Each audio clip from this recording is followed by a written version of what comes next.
जनपद हमीरपुर की बेहतर स्वास्थ्य सेवाओं की पोल खुलना शुरू हो गई है। ऐसा ही मामला एक राठ तहसील का है, जहां पर सामुदायिक स्वास्थ्य केंद्र के सामने एक मामला आया, जहां राठ कस्बे के एक परिवार पर बीती रात अपने नवजात को अस्पताल में इलाज के लिए भर्ती कराया गया था, लेकिन सही इलाज न मिलने से उसकी मौके पर मौत हो गई थी। मौत होने के बाद पूरे परिवार में सन्नाटा छा गया। वह आक्रोशित परिजनों ने आज सीएससी पर जाकर गेट में पहुंचकर अनशन कर दिया और उनका कहना था कि जिलाधिकारी महोदय से जब तक पीड़ित परिवार अपनी पूरी बात नहीं बता देगा वो अनशन से नहीं हटेगा। आपको बता दें कि सरकारी अस्पताल में बैठे अधिकतर डॉक्टरों की लापरवाही सामने आती है, लेकिन हमेशा बातें दब जाती हैं, उजागर बहुत ही कम हो पाती हैं। इसी के चलते राठ सामुदायिक स्वास्थ्य केंद्र के यहाँ पीड़ित परिवार 10 माह पूर्व अपनी बच्ची भी खो चुका था और जब डॉक्टर की लापरवाही के कारण फिर एक दूसरी बच्ची मौके पर मौत हो गई तो परिवार में आक्रोश आया और वो धरने पर बैठ गया।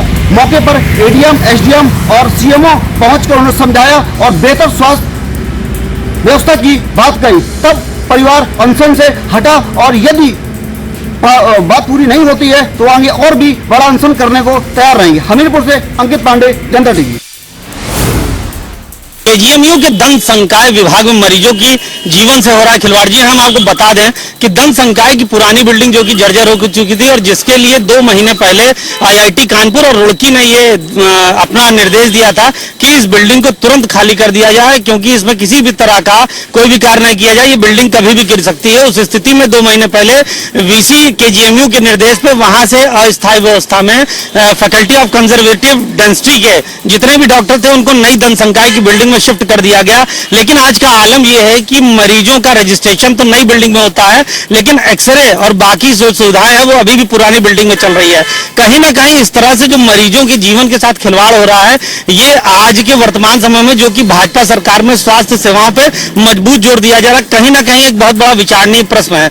वहीं अगर हम दूसरी तरफ बात करें तो भारत में केजीएमयू का दंत संकाय जो है ये अपने आप में दूसरा सेवा प्रदाता माना जाता है सबसे अच्छा, लेकिन उस दंत संकाय में इस तरह की लचर व्यवस्था मरीजों के साथ ये बहुत ही गलत है और कहीं ना कहीं इसमें केजीएमयू प्रशासन और साथ ही साथ शासन जिम्मेदार है, क्योंकि ये निर्देश दिया गया था कि जल्द से जल्द उस बिल्डिंग को गिरा करके नई दंत संकाय की बिल्डिंग बनाई जाएगी, लेकिन अभी तक उस प्रस्ताव का न पता है न ये पता है कि उस पर क्या निर्णय लिया जा रहा है। इस स्थिति में आखिर अगर किसी को दिक्कत हो रही तो सिर्फ और सिर्फ मरीज को। अब देखने वाली बात यह है कि केजीएमयू प्रशासन के काम पे कहां तक इसका असर पड़ता है और कहां तक इसमें शासन संज्ञान लेते हुए कुछ निर्णय कर पाता है, ये तो आने वाला वक्त ही बताएगा।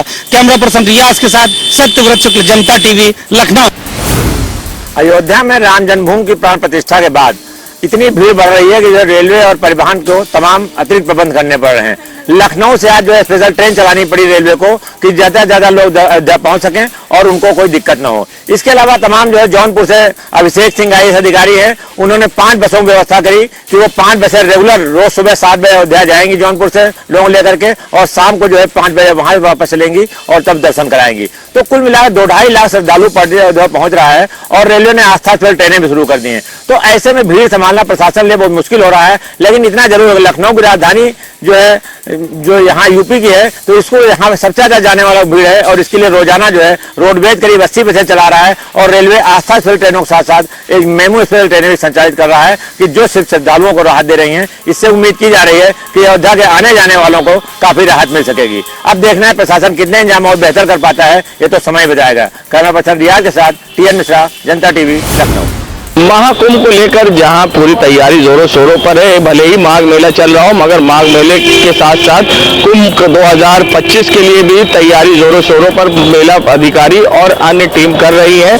बता दें सारे अधिकारी महाकुंभ को भव्य तरीके से बनाने के लिए कार्य कर रहे हैं। ऐसे में सड़क चौड़ीकरण का भी काम चल रहा है। शहर के विभिन्न इलाकों में सड़क चौड़ी करी जा रही है, क्योंकि श्रद्धालु पूरे देश विदेश से आएंगे और एक भव्य नजारा होगा प्रयागराज में। उसी कड़ी में आज जब नैनी क्षेत्र में जब लेप्रोसी चौराहे के आसपास करे अतिक्रमण को हटाने पीडी और नगर निगम की टीम पहुंची, तो वहां पर लोगों ने चक्का जाम कर दिया और प्रदर्शन करने लगे, जिससे कि आने जाने वाले यात्रियों को काफी परेशानी का सामना करना पड़ा। घंटों जाम के जाम से लोग जूझते रहे। किसी तरह से प्रशासन ने समझा बुझाकर चक्का जाम खुलवाया, जिससे कि एक बार आवागमन फिर से सुचारू रूप से चालू हुआ, मगर कहीं ना कहीं लोगों को काफी परेशानी का सामना करना पड़ा। जनता टीवी के लिए सैयद मोहम्मद आमिर, प्रयागराज। 1993 के बाद व्यास पीठ पर पूजा पाठ के अधिकार से वंचित रहे हिंदुओं के लिए आज वाराणसी जिला न्यायाधीश ने एक अहम फैसला सुनाते हुए वाराणसी कोर्ट में उन्होंने हिंदुओं पक्ष के पूजा पाठ का अधिकार 7 दिन के भीतर कराने का दिया। वहीं अगर देखा जाए तो वाराणसी कोर्ट में हर हर महादेव के नारों से उद्घोष होती हुई पूरी काशी नजर आ रही है। 7 दिन के अंदर पूजा पाठ के अधिकार को लेकर अब हिंदुओं पक्ष में एक अलग सा उत्साह है। वहीं अंजुमन इंतजामिया कमेटी फिर से एक बार हाईकोर्ट का रुख अख्तियार करने के लिए तैयार है।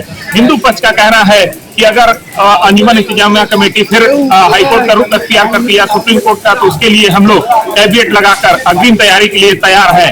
अगर देखा जाए तो आज का ये फैसला जो व्यास पीठ के पूजा का अधिकार का व्यास जी के नाती शैलेंद्र पाठक लगातार कर रहे थे, वो फिर से जीत की ओर वाराणसी कोर्ट ने फिर आदेश दे दिया। अब वाराणसी कोर्ट के आदेश के 7 दिन के भीतर जो व्यास पीठ है उसका पूजा पाठ प्रारंभ फिर से 1993 के बाद प्रारंभ होगा।